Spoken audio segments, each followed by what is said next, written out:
Hi, I'm Christopher Warnock of Renaissance Astrology, and today's video is called 8675309, and I'm going to talk about mind magic, and I'm going to use that song as a kind of example, as a kind of hook for talking about mind magic. So, mind magic. What do I talk about when I say mind magic?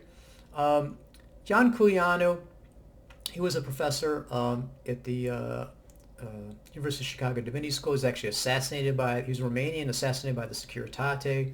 Wrote a book called Eros and Magic in the Renaissance. And kind of the underlying thesis of there, it kind of comes through, I don't think he explicitly says it, was that all magic is mental. And what I would say about that is that no, not all magic is not mental, but mental magic is definitely a type of magic. Other types of magic are working with the underlying spiritual power of the underlying spiritual patterning, and again, which is one of the things that accounts for the irregularity of miracles.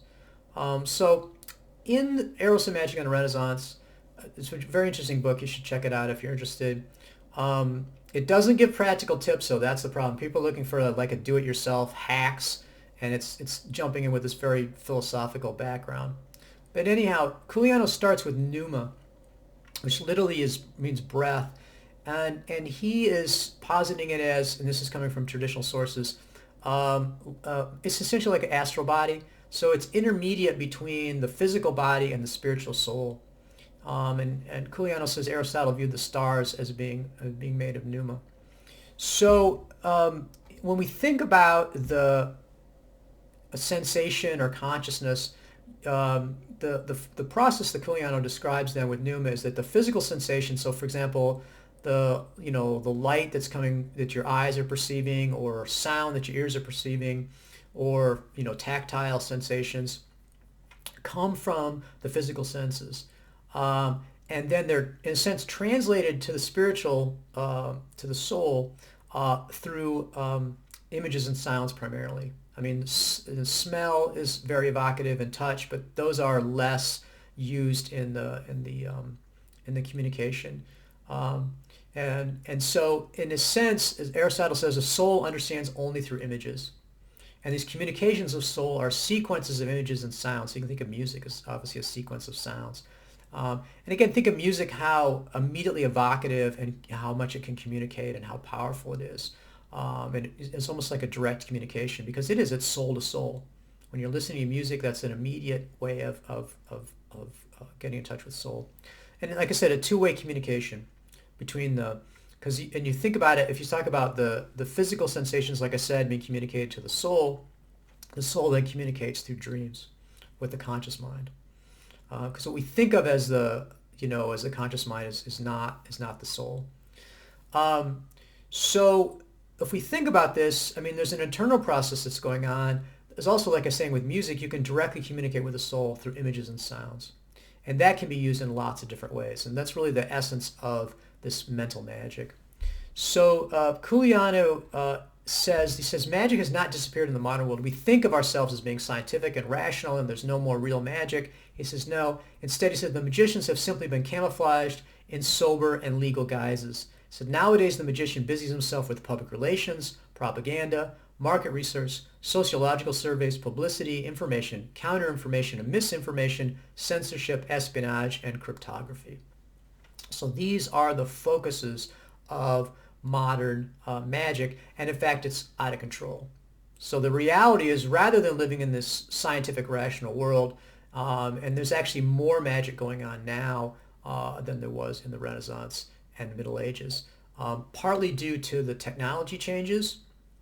If you think of internet, television, music, I mean, they're just starting with printing, right? And then telegraph, radio, and mass media, television, internet.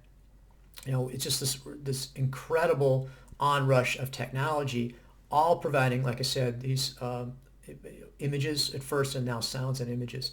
So advertising, in particular, advertising and marketing, is an area that's a tremendous amount of magic going on, but it's done unconsciously. I mean, nobody's thinking I'm a magician. They're just saying I'm just doing advertising. So they have a tremendous amount of practical skill at it, there's not really a framework, a philosophical framework for understanding what's going on. If it is, it's in a very sort of like clumsy scientific way. And again, it's interesting as you look at this. If you think about advertising and marketing, it's a real mind control, and not the sort of science fiction robotic mind control. What you're doing, in a sense, again with the linked sounds and images, is you're punching buttons. Okay, people have to be susceptible to the image that you're putting across, or they're not going to respond to it. I mean, if you watch advertising that's aimed at you, it just seems it's great. I mean, it's like you enjoy it. It's been enthralling or exciting. It's going to encourage you to buy the product perhaps, but mostly what it's going to do is punch your buttons emotionally. Advertising that's not aimed at you is not going to have an effect on you as much. And this is unconscious too. I mean, I make a really strong effort to isolate myself from any kind of advertising whatsoever. I have ad blockers on my browser. I never watch ads. I mean, I'm paying now for Prime to not have ads on it. I have zero influence of ads because I know how powerful they are. And I mean, people think, oh, they'll be so weak-minded. Advertising doesn't affect you. It affects everybody. Now, again, if it's not meant for you, it's not going to affect you. But the stuff that punches your buttons, you just have no defenses against. And what's interesting about it too is there's this sort of sense of, I mean, you get this in, whether it's right or left, this idea of you got this puppet master and they're controlling the masses, the sheep, and they're under the control of the person of who's putting out the propaganda. In reality, the propaganda maker is at the mercy of the masses. Same thing with advertising. You can advertise all you want if it doesn't punch people's buttons. If it's not fulfilling a need, if it's not, if these are not emotional susceptibilities that people are going to be responding to, it's not going to work. So in reality, the propaganda maker is under the control of the masses. And even further, the masses demand propaganda. This is it's like a feeding the beast is somehow, as a metaphor that people have given about advertising and marketing. So what we have is, again, this use of magical sounds and images, right? That portray these emotional, scenes or whatever that have an effect on people. I mean, and you can attach it to, like, for example, like a Nike swoosh. I mean, incredible. People will pay, there's this huge market now, secondary market in shoes, and millions and billions of dollars spent on this stuff. It's all, there's this huge market that people have built up about basically like, tennis, what I would call tennis shoes or running shoes. Very strange. But it's the associations that go along with it. You think of the American flag. To this day, the whole flag burning issue, and this is so emotional, people get so upset about it, and so you say it's symbolic. It's like, it's not just symbolic. It has true power to influence people. So the example I want to give is this song. I think that the technical name of the song is Jenny, but actually it goes by 8675309. And if you've heard that song before, it's by Tommy Tune. It was number 4 single on Billboard 100 in 1982. I'm kind of showing my age by how ancient this pop music is. That's kind of like when I was open to pop music, and I'm sure there's modern, contemporary examples I'm not seeing. You can see the link to that. You may be familiar with that. It's sort of like 8675309. If you've heard it once, you're not going to be able to get it out of your head. It's kind of interesting too, because the standard way of doing numbers in the United States is area code, which would be a 3-digit, then 3-digit exchange number, and then a 4-digit number within that exchange.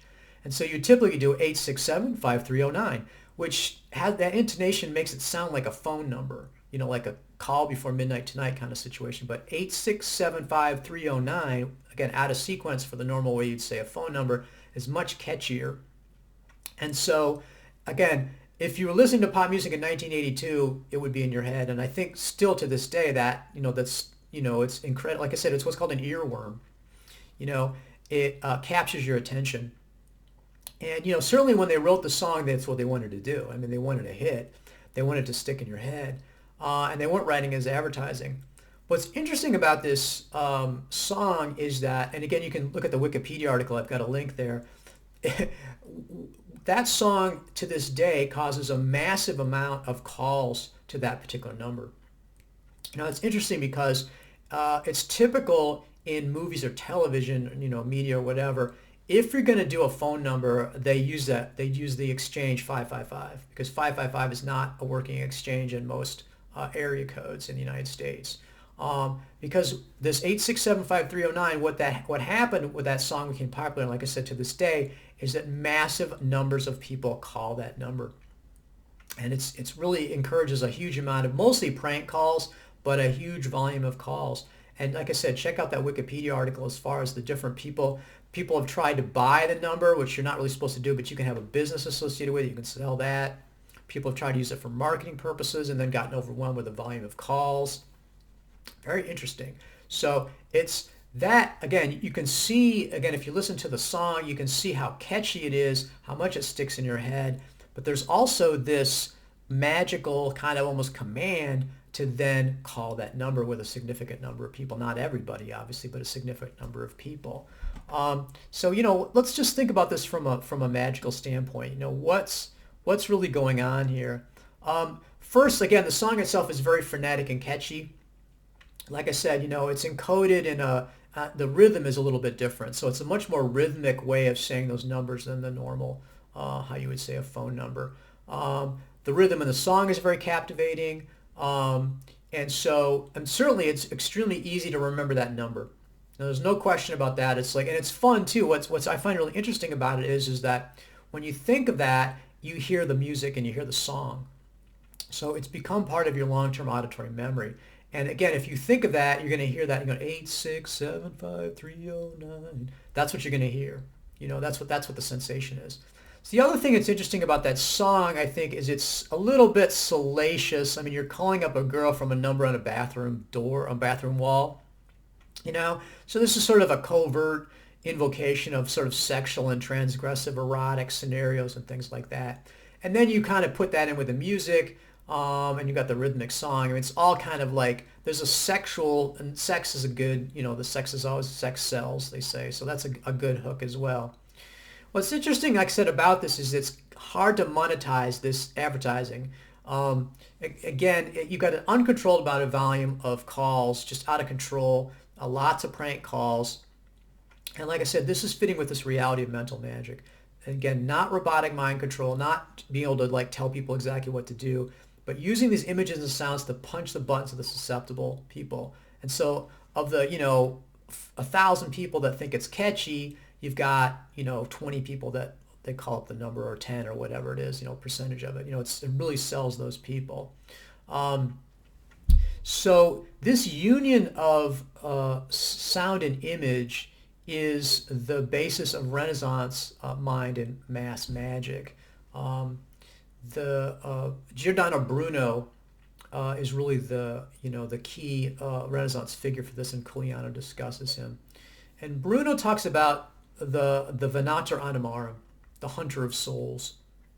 And this is the mage who must be at one time supremely aware of these emotional cues, and at the same time able to be unaffected by them.